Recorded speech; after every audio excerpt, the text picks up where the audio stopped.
Bonjour, pour le premier anniversaire de Ciné-Astuce et pour vous remercier de votre fidélité et de votre soutien, je vous offre aujourd'hui la captation de ma dernière conférence, La naissance du cinéma, toute l'histoire.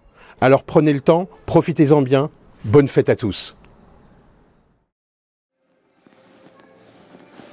Bonjour à toutes et à tous. Comment est né le cinéma ? Vous allez tous me parler de la projection des Frères Lumière en 1895. Eh bien, pour en arriver là, il s'est passé beaucoup de choses. Et ça a commencé il y a très longtemps. On est 32 000 ans avant notre ère, dans la grotte Chauvet, en France. Et l'être humain, l'homme, a déjà envie de représenter son entourage, ce qui lui arrive tous les jours, et bientôt son prochain. Et donc, l'homme a commencé à faire des dessins sur les parois des grottes, et on sent rapidement qu'il y a une notion de mouvement. Alors, il y a 12 000 théories là-dessus, je vous passe les détails. Ok, on fait un bond de 15 000 ans. La fameuse grotte de Lascaux, vous pouvez visiter la 4 depuis pas longtemps. Et là, c'est très important parce que c'est la première fois qu'on découvre la représentation de l'homme par l'homme. C'est la première fois que l'homme se représente. Il ne s'est pas encore filmé, hein, il se dessine. Mais c'est les débuts. On va faire un bond dans le temps mémorable. On va arriver en moins 3000. En Égypte, c'était vraiment les spécialistes. On a tout compris de leur civilisation parce qu'ils avaient tout écrit et tout dessiné sur ce qui leur arrivait tous les jours. Et là aussi, souvent, notion de mouvement, d'action. On est toujours dans la représentation de dessin. On refait un bond dans le temps, et grâce au petit calendrier qui ne bougera pas en haut à droite, là nous sommes en plein été, en moins 340 avant Jésus-Christ, et nous sommes en Grèce. Qui habite en Grèce ce jour-là et que se passe-t-il ? Eh bien, celui qui habite en Grèce, il s'appelle Aristote. Et ce jour-là, il y a une éclipse. Alors lui, il est un petit peu scientifique sur les bords, il est au courant. Donc il se balade un peu, il attend de voir l'éclipse, il en a entendu parler, il a vu ça dans des écrits. Et puis il passe à l'intérieur d'un couloir d'un palais, et là, il s'arrête net. Qu'est-ce qui lui arrive ? Il découvre sur le mur, pendant l'éclipse, le rond du soleil, très net, pas trop lumineux, et un rond noir qui vient se mettre dedans. Il va l'écrire dans ses carnets, Aristote, il n'en fera rien, il ne sait pas ce que c'est. J'avance un petit peu, on est en moins 120, en Asie, on commence à avoir une notion du mouvement, on découpe les personnages dans des petits morceaux de métal, et puis on anime tout ça, et les gens peuvent regarder ça dans une salle. Ça commence à être intéressant. Donc ça, c'est les théâtres d'ombre et de lumière. Ça existe encore de nos jours et c'est très chouette à regarder. On passe en 900. Pouf, ça y est, on est passé de l'autre côté. On est en Asie. Ça, c'est super sympa. C'est au théâtre tous les jours. Un petit groupe de musique sympathique. Et là, on a ce qu'on appelle les spectacles de rouleaux narratifs. Ça se présente un peu comme ça. Il y a des gens qui venaient dans une salle, donc il y avait un public. Et avec un rouleau de soie de 6 mètres de long, ils vont faire défiler le rouleau, les deux opérateurs font défiler le rouleau, et il y a un acteur devant qui raconte l'histoire d'un personnage. Ce sont des spectacles de rouleaux narratifs. Il y a des gens qui se demandent, mais pourquoi les Frères Lumière passent par les Chinois, machin ? Vous allez voir. En 1080, on fait la même chose en France. Allez la voir quand même. Représentation de l'homme par l'homme. La tapisserie de Bayeux, 69 mètres. Il y a 520 chevaux et 400 arbres. Ça, je l'ai appris pour vous, je ne le connaissais pas par cœur. C'est vraiment l'ultime représentation qu'on peut faire d'une bataille. On avance énormément. On est en 1420, et là, on a Giovanni di Fontana. C'est un monsieur qui est physicien, scientifique.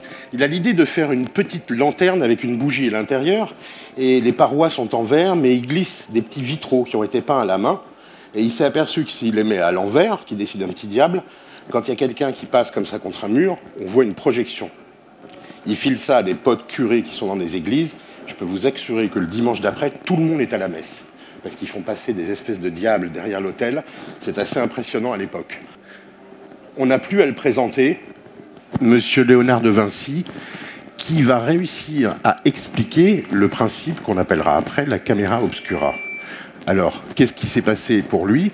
Il a commencé à travailler, vous le savez peut-être, sur les perspectives, le dessin. Il a fait énormément de choses. Et il s'est aperçu, en regardant par les petits trous, en faisant ses maps-mondes en relief, et il a commencé à démontrer ce qu'on appelle le sténopé. Vous affolez pas, je vous l'explique dans 2 secondes. Qu'est-ce qu'il a dit? Lorsque les images des objets éclairés pénètrent par un petit trou dans une chambre très obscure, recevez ces images à l'intérieur de la chambre sur un papier blanc situé à quelque distance du trou. Vous verrez sur le papier tous les objets avec leur propre forme et couleur. Ils seront diminués de grandeur. Ils se présenteront dans une situation renversée, et cela en vertu de l'intersection des rayons. Il a démontré la camera obscura. Et comme il y a des enfants, je propose à tout le monde ce soir, sans foutre le feu, de fabriquer un sténopé. On prend une bougie, on prend un carton noir, on fait un tout petit trou d'épingle dedans, et là on prend une feuille de papier. Et bien, qu'est-ce qui va se passer quand on éteint la lumière dans la pièce? Vous allez voir l'image de la bougie plus ou moins nette si vous bougez la distance du papier.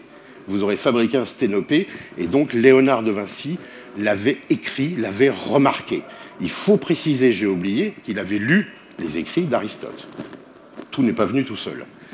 Donc on va y arriver. On est en 1555, et là on est à Naples, en plein été aussi. Il y a beaucoup de soleil, et la scène commence où on voit tous les notables du village qui sortent de chez Giovanni en hurlant au fou, au fou, au fou. Qu'est-ce qui s'est passé? Giovanni della Porta, il est l'inventeur de la lunette de rapprochement, qu'on appelle la longue vue. Donc il a une notion d'optique. Donc il recrée chez lui, dans une pièce, il fait un petit trou. Dehors, il y a des comédiens au soleil, et sur le petit trou, il met une lentille. Donc il arrive à avoir dans sa pièce une image des comédiens très lumineuse sur le mur. La pièce est toute noire. Il fait rentrer tous les notables du village. À la sortie, il finira en tôle pour sorcellerie. Il démontre, et il montre en public pour la première fois la camera obscura.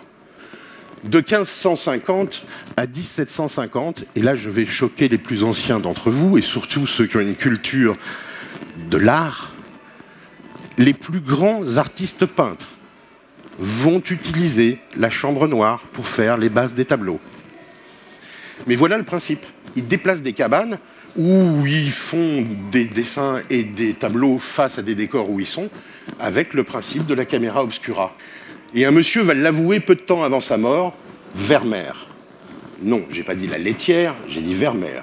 Oui, c'est le dessin de la laitière aussi. C'est un monsieur qui faisait toujours ce genre de tableau, avec de perspectives très étranges, un peu parfaites. Eh bien voilà comment faisait Vermeer, je peux vous l'assurer. Il y a plusieurs personnes qui ont démontré ce genre de choses. Il utilisait la porte de la pièce, il faisait une petite cabane en bois, il mettait sa toile, il mettait une lentille, il avait fait un petit trou, il avait une chambre noire, et il n'avait plus qu'à dessiner ce qu'il voyait, qui était bien sûr à l'envers. De 1750 à 1800, les plus grands artistes, qui ont donc énormément de pognon, vont essayer de le dépenser dans des chimistes et plein de scientifiques pour trouver des matériaux pour garder cette image. Parce que l'idée, c'est que si on mettait quelque chose, je mets ma toile, j'ouvre le capuchon, je récupère ma toile, j'ai même pas à le dessiner. Alors ils vont réussir à garder une trace de certaines images, mais elles ne pourront pas être fixes. C'est-à-dire que dès qu'ils sortent de la boîte noire, ça devient tout noir. Donc ils n'y arrivent pas. Mais pourtant, je peux vous dire qu'ils ont essayé. Là, on passe en 1820. Alors, monsieur, jeune homme, madame, 1800. À partir de là, ça va cavaler, parce qu'en 95, il y a des frères Lumière. Le docteur Paris arrive à démontrer, pour les premières fois, la persistance rétinienne. Alors, je vais faire super simple. Dans votre œil, au fond, il y a la rétine, il y a un liquide dessus, le pourpre rétinien. Quand il y a une image qui arrive, ça choque cette matière, qui met un moment à se remettre à plat. Ça met combien de temps? Un 12e de seconde. Lui, il arrive à le démontrer. Et il arrive à le prouver en fabriquant le thaumatrope. Faites-en un à la maison ce soir, un petit rond de carton, 2 petits fils de laine. D'un côté la cage, de l'autre l'oiseau. Et à ce moment-là, vous tirez sur les 2 petits bouts de ficelle, et voilà ce qui se passe. Même si là, on le regarde à travers une vidéo, ce qui n'est pas pareil que de le regarder à l'œil. Mais on a l'impression que l'oiseau est dans les cages. Ça, c'est le docteur Paris qui arrive à démontrer ce genre de choses. On est à peine en 1820. Alors, ce qu'il va falloir voir maintenant entre nous, pour arriver jusqu'en 1900 ou même en 1895, il va y avoir 2 voies. Il va y avoir les scientifiques d'un côté, et puis de l'autre, eh bien, il va y avoir le monde de l'entertainment, les loisirs, les jouets, les jeux. Et tout ça ne se mélange pas avant très longtemps. Donc on passe de 1820 à 1826, où là, il y a un homme qui arrive à trouver un matériau qu'on appelle le bitume de Judée, qui est une sorte de goudron. Et ce goudron, quand on le laisse exposer au soleil, il durcit. Alors qu'est-ce qu'il fait? Il reprend plein de crobards de plein de gens, et entre autres d'un certain Léonard de Vinci. Il fabrique une boîte, il met une lentille comme Giovanni della Porta, il prend une plaque, il met du goudron, tout mou, il ferme la boîte, il se met à la fenêtre à Meaux, dans une ferme, il va laisser ouvert l'objectif 9 heures. Au bout de 9 heures, il sort sa plaque, ça lui coule à moitié sur les pieds, il lave, tout ce qui est dur reste, il met dans l'encre, pouf, et il fait la première représentation réussie d'une fixation permanente de la nature. Vous remarquez, pour la petite anecdote, il y a de la lumière qui arrive comme ça sur cet immeuble, sur ce pignon, et là il y a de la lumière qui arrive comme ça. Il s'est passé 9 heures, le soleil a eu le temps de faire le tour. Il va bosser comme un malade, et dès l'été d'après, en 5 heures, en intérieur, avec la fenêtre ouverte, il arrive à obtenir ça. Donc il a sa matière qui est beaucoup plus rapide à prendre, et il y a de plus en plus de détails. Là, on part dans le monde du loisir, des jeux et des jouets. Et grâce à la persistance rétinienne, le fameux Joseph Plateau, le Belge, il invente un truc qui va se vendre par centaines de milliers, et ça commencera au bon marché à Paris. Ça s'appelle le phénakistoscope. Pas facile à dire. Un petit disque de carton qu'on peut racheter, prendre des recharges. Le jouet se présente comme ça, un petit pied en bois. Et puis on fait tourner le disque. Et quand on regarde par la fente, qu'est-ce qu'on voit? On voit ça. Il y a 13 images différentes. Des fois, il y en a 12. On utilise la persistance rétinienne. Ça fait un carton à Noël. Et tout le monde kiffe le truc. On est en 1832. L'année d'après, William George Ortner, il prend le carton, il le tourne, il le met à l'intérieur, il machin, c'est que des animaux, il appelle ça le zootrope. C'est exactement le même principe. Ils vont être des dizaines à continuer des inventions autour de ça. On est dans l'animation, la représentation, l'animation, mais on n'est que dans les loisirs. L'année d'après encore, Monsieur Devigne, l'Autrichien, invente le folioscope. Vous en avez tous vu, c'est ce petit bout de livre comme ça, avec plein d'images différentes, qui va vous permettre, quand vous le passez,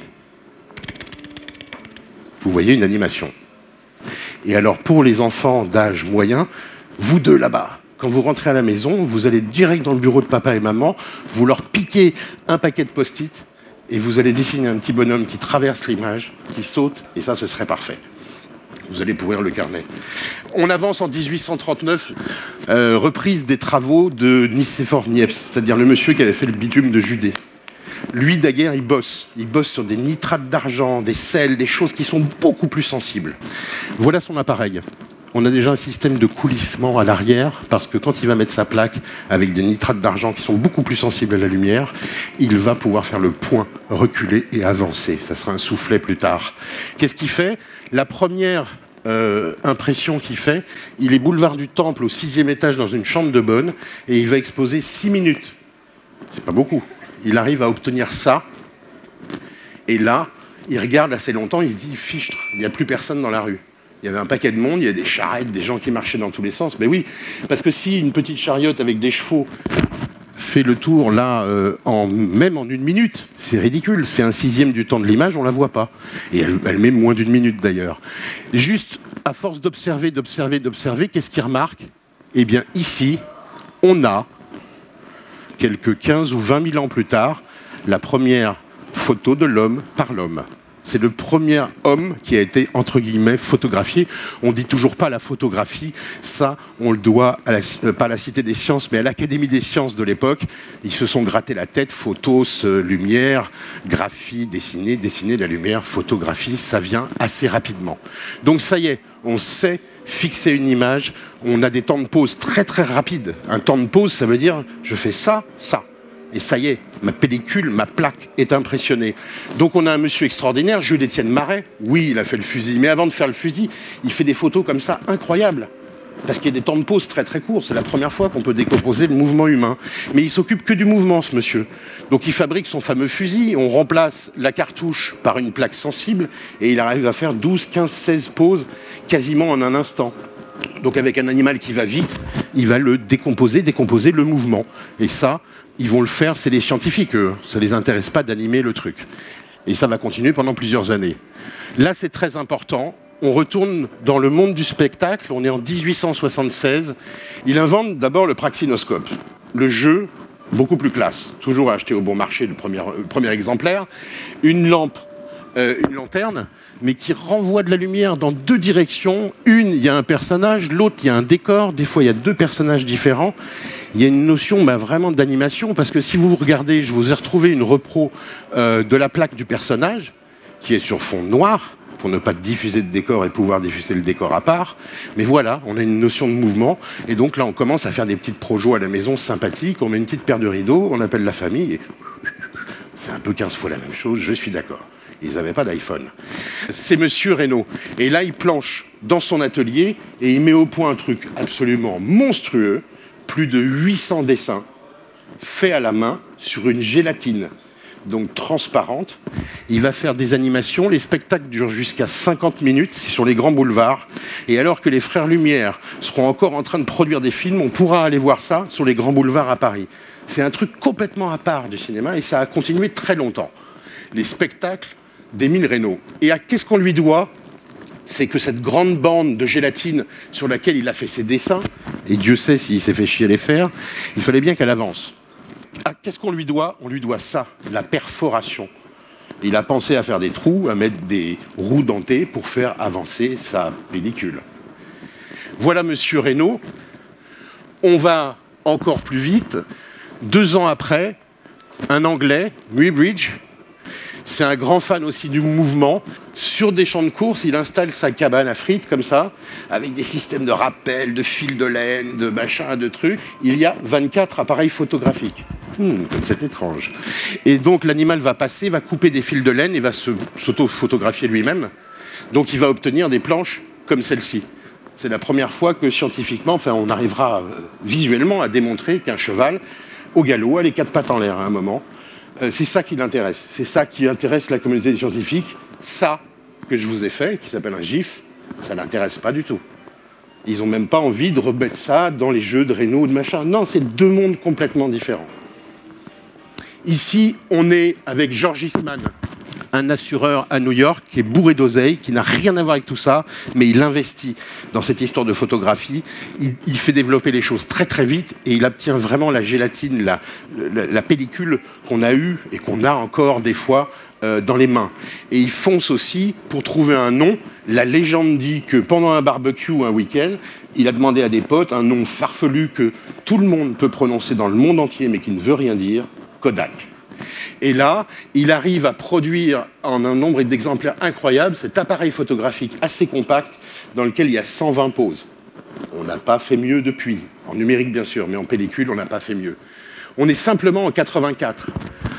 10 ans après, Thomas Edison, qui avait inventé tout, enfin pas inventé, qui avait acheté beaucoup de choses surtout, il était de plus en plus riche. Il envoyait des gens dans le monde entier. Et il s'était déplacé pour venir voir Marais. Il a quand même piqué des trucs de gauche et de droite. Il avait tout depuis l'homme de Cro-Magnon, il avait tout pour faire du cinéma. Qu'est-ce qu'il a fait ? Il a fait son cinéma, c'est-à-dire le kinétoscope.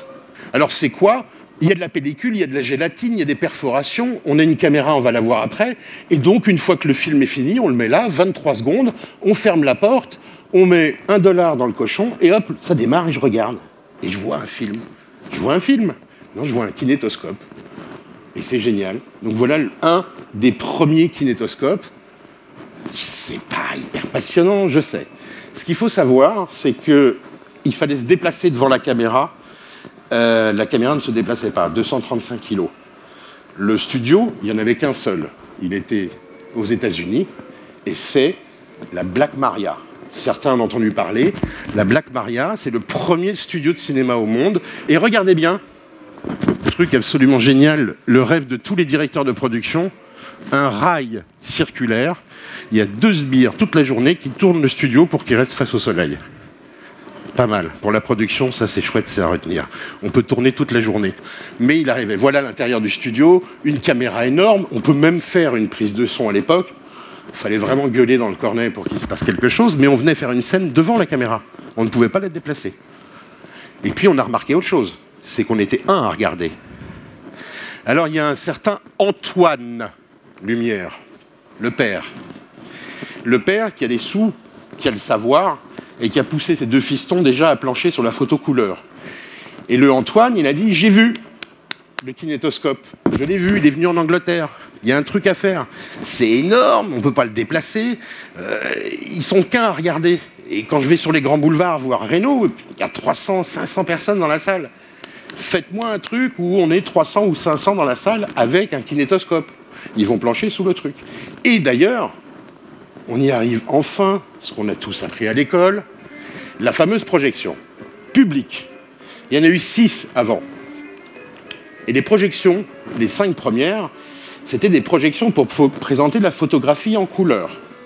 Et à chaque fois, c'était ou des scientifiques ou des journalistes, mais à chaque fois, à la fin, ils disaient « Et je voudrais vous montrer un truc qu'on appelle le cinématographe ». Et les mecs, ils oubliaient la photo couleur, ils se jetaient sur le père et les deux fistons qui étaient là. C'est quoi, comment, on veut l'acheter, c'est un truc génial. Voilà. Et donc, ils décident de faire cette projection publique. Ce qu'il faut que je vous dise quand même, c'est qu'il y a une projection au mois de mars. Il y a un certain Georges Méliès qui est dans les projos au mois de mars. Et il demande à Antoine Lumière, est-ce que je peux acheter le cinématographe? Parce que moi, je trouve que ça va m'intéresser pour le monde du spectacle. Le père des frères Lumière lui répondra texto, ce n'est pas un jouet pour les gens du spectacle. Point final. C'est un truc scientifique, c'est un truc qu'on va aller filmer les Chinois en Chine, les Africains en Afrique, et après on verra ce qu'on en fait. C'était pas pour obligatoirement les loisirs. Voilà une reproduction dans un film des années 20, mais la salle ressemble à ça. Vous pouvez aller 14 boulevard des Capucines, c'est un grand hôtel connu, Accor, et au sous-sol, la salle, elle s'appelle 1895. Attention, c'est pas celle qui s'appelle Lumière qui est à côté. Vous y allez, vous demandez, vous rentrez dedans. Les poteaux n'ont pas changé parce que ça tient un immeuble. Donc c'était vraiment dans cette salle, elle est toute petite. Et ça va faire un carton monumental. C'est 1 franc l'entrée, il y a 10 films. Ils n'arrêtent pas. Ils n'arrêtent pas. Les gens viennent, reviennent. Ils ont un peu peur, pas du tout de la locomotive, puisqu'il n'y avait pas le train en gare de La Ciotat. On vous a menti. Il n'est pas dans la liste des 10 premiers cinématographes Lumière qui ont été présentés. Voilà l'affiche. Et voilà un des films qui a été présenté. Et celui-là, il est vraiment marrant parce que les gens qui descendent de là sont des photographes avec leurs femmes. Ils vont au congrès de la photographie. On est quand même en 1895. Hein. C'est pas des costumes, c'est pas du cinéma. Et vous remarquez une chose, c'est que ça vaut des photographes.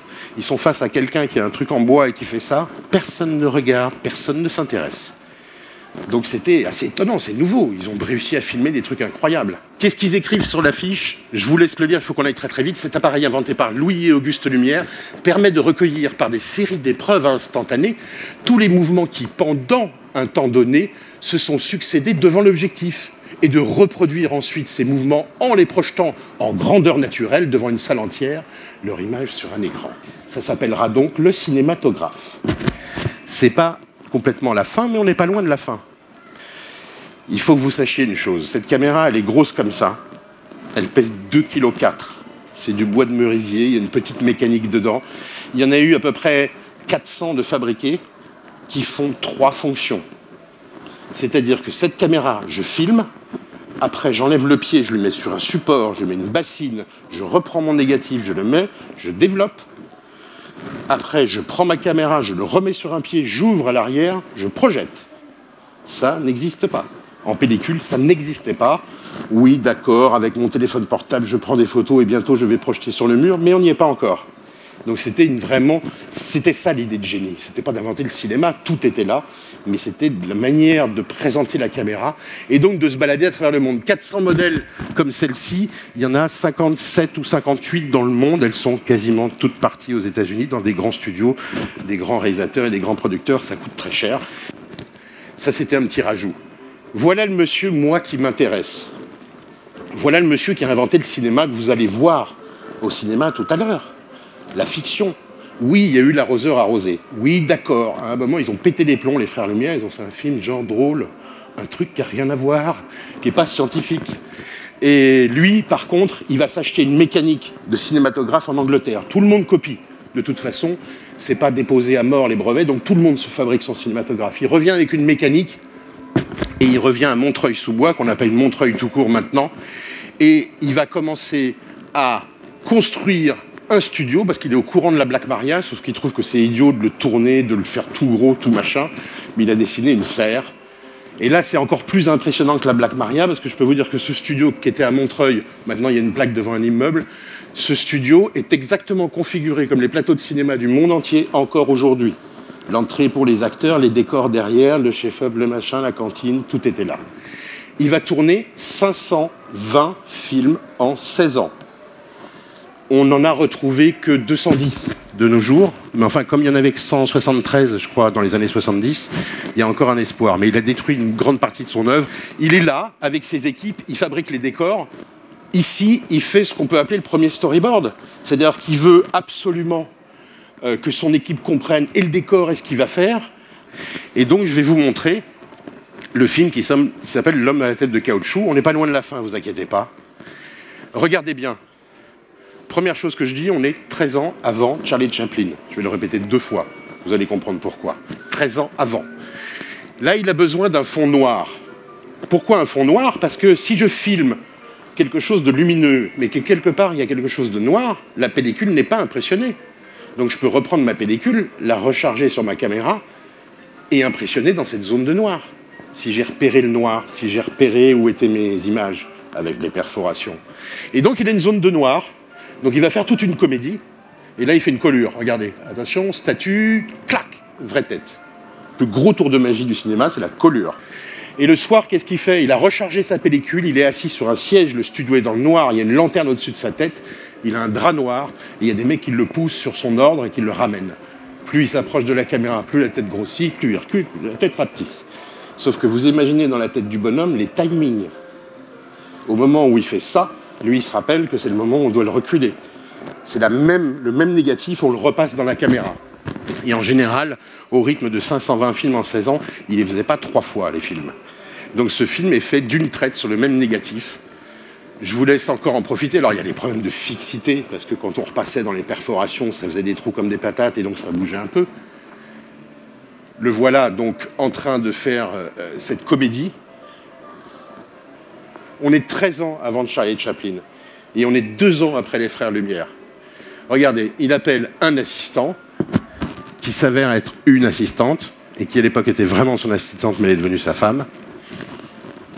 Et vous allez voir une des premières et plus belles colures trucages du cinéma. Donc elle va l'aider. Vous voyez, c'est un timing, hein. Donc là, il faut repousser. On est à plus d'1 minute et demie du début du film. Je ne sais pas si vous imaginez mettre en scène ce genre de choses. Et là, boum, qu'est-ce qui se passe? Colure, crac, boum, tout par terre. Voilà. Et comment il va la mettre dehors? Regardez bien. Hop, avec un coup de pied au cul. Charlie Chaplin n'existe pas. Cet homme a tout inventé. Voilà. Bon, ça finit très mal. Beaucoup de gens le savent. C'est un monsieur qui a fini vraiment déprimé, ruiné. Il était marchand de jouets à la gare Montparnasse. Et il vendait des farces et attrapes. Mais vous avez vu qu'il y a beaucoup de gens dans le monde du cinéma, dans le monde entier, qui le respectent énormément. Alors, maintenant, donc, on est en 1902, le premier long métrage, et c'est lui. Et grande surprise, et je vous promets que c'est vrai, jusqu'en 1977, rien ne changera dans le cinématographe. La pellicule avancera pareil dans des caméras. Alors oui, il y a la couleur, il y a le son. On va rectifier en une diapositive, qu'on appelle un slide à la Défense. On va en une diapo, je vous montre la couleur 1903. Je ne rentre pas dans les détails. Le son 1912, ce n'est pas le chanteur de jazz. C'est avant, sur les grands boulevards, Léon Gaumont. Il a fait une projection sonore synchrone. Sauf qu'on a eu la bonne idée de faire la guerre avec les Allemands. Donc à ce moment-là, tout s'est arrêté en France. Les Ricains ont tout récupéré. Et ont tout récupéré pour eux. Dernière chose, pour les plus jeunes d'entre vous, en 1969, on avait déjà le premier appareil photo numérique. Donc, ok, du calme, hein, les jeunes. On avait déjà un iPhone, on était un peu gros. Voilà. Merci, à bientôt.